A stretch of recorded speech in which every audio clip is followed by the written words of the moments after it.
The Alfa Romeo brand runs much deeper than just great products.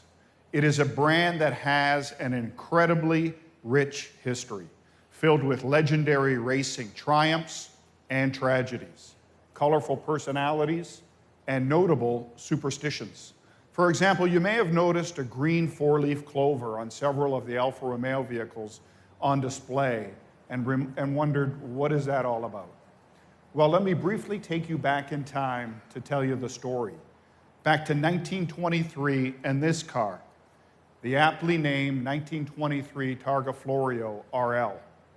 It was built to compete in one of the oldest and most famous racing events of all time, the Targa Florio, a dangerous and thrilling open road endurance race held in the mountains of Sicily. The Alfa Romeo race team at the time was stacked. It boasted legendary drivers such as Antonio Ascari, Giulio Mazzari, Enzo Ferrari, and Ugo Savacci. And what was interesting was that leading up to the 1923 racing season, Alfa driver Ugo Savacci, aside from being incredibly superstitious, was a perennial second-place finisher, more often than not finishing behind one of his Alfa teammates.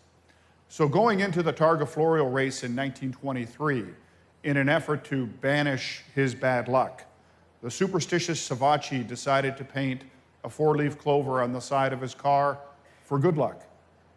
Sure enough, in his first race with the green four-leaf clover or quadrifoglio on his car, Savacci won. However, a few weeks after Ugo's Targa Florio victory, he was at Italy's famous Monza racetrack testing a new Alfa Romeo car.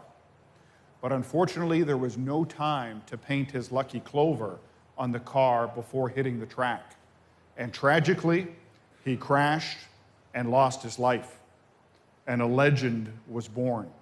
You see, the four-leaf clover on Ugo's car was encased in a square box, while all future clovers were encased in a triangle, with the missing point symbolizing the loss of Ugo. And from that day forward, the four-leaf clover became the symbol of all Alfa Romeo race cars, and later the mark of Alfa Romeo's performance street vehicles, as a performance indicator and, of course, as a symbol of good luck.